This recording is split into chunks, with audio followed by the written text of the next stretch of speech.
Certaines personnes te donnent tout, et pourtant, tu ne ressens presque rien.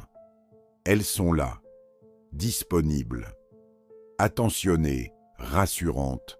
Elles répondent, elles restent, elles aiment bien. Alors pourquoi certaines relations meurent quand même? Voilà la vérité dangereuse que beaucoup refusent d'admettre. La sécurité émotionnelle ne crée pas toujours l'attraction. Et parfois, plus quelqu'un devient émotionnellement parfait, plus le désir disparaît silencieusement. Certaines personnes perdent l'amour le jour où elles deviennent totalement rassurantes. Et cette phrase fait peur, parce qu'elle détruit une illusion immense, celle qu'aimer correctement garantit d'être désiré longtemps. Le désir ne fonctionne pas comme une récompense logique. Le cerveau humain ne tombe pas amoureux comme il coche une liste. Gentil, stable, disponible. Donc, je devrais ressentir quelque chose.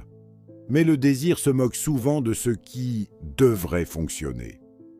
Et c'est ça qui détruit beaucoup de gens intérieurement, parce qu'ils donnent tout, et découvrent malgré ça qu'ils ne créent plus aucune tension émotionnelle.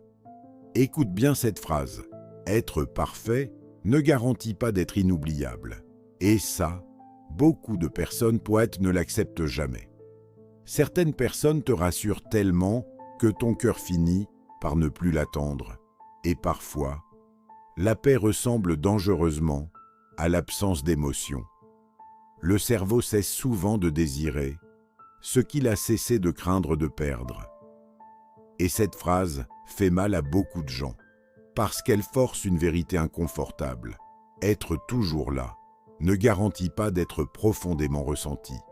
Le manque est une émotion beaucoup plus puissante que le confort. C'est brutal. Mais le cerveau humain s'attache rarement à ce qui lui semble totalement acquis. Quand il n'y a plus de mystère, plus de projection, plus cette sensation étrange que quelque chose peut encore disparaître, une partie de la tension émotionnelle meurt. Silencieusement, le désir meurt souvent bien avant la relation. Et sans tension émotionnelle, beaucoup de relations deviennent mentalement invisibles. Voilà pourquoi certaines personnes disent « Je sais qu'il est bien pour moi, mais je ne ressens plus rien ».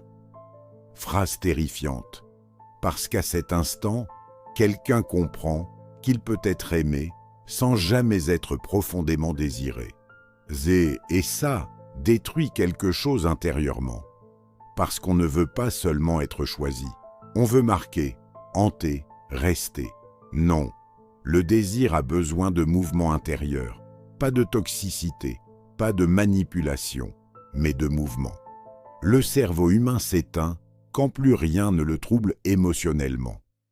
L'attente, la curiosité, le doute, l'intensité, l'impression qu'il reste encore quelque chose à découvrir, parce qu'au fond, l'attraction est souvent liée à ce qu'on ne possède pas complètement. Et c'est là que le sujet devient dérangeant. Beaucoup de gens disent bétouillard vouloir la paix, puis tombent amoureux de ce qui les détruit émotionnellement. Beaucoup de gens découvrent trop tard qu'ils étaient devenus émotionnellement rassurants, mais plus irremplaçables. Voilà pourquoi certaines présences deviennent obsédantes. Pas forcément parce qu'elles étaient meilleures, mais parce qu'elles restaient émotionnellement incomplètes.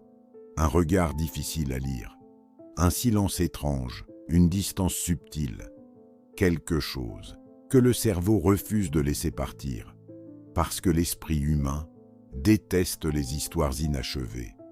Et parfois, la personne la plus saine émotionnellement n'est pas celle qui laisse la trace la plus profonde. C'est ça la contradiction.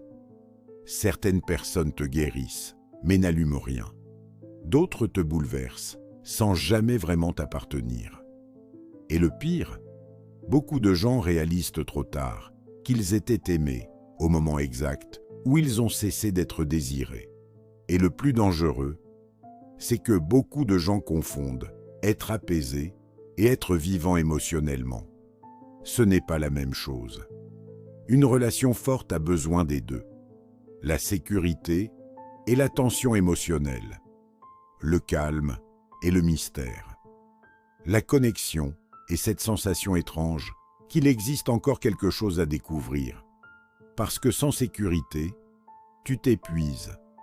Mais sans émotion, tu disparais lentement à l'intérieur.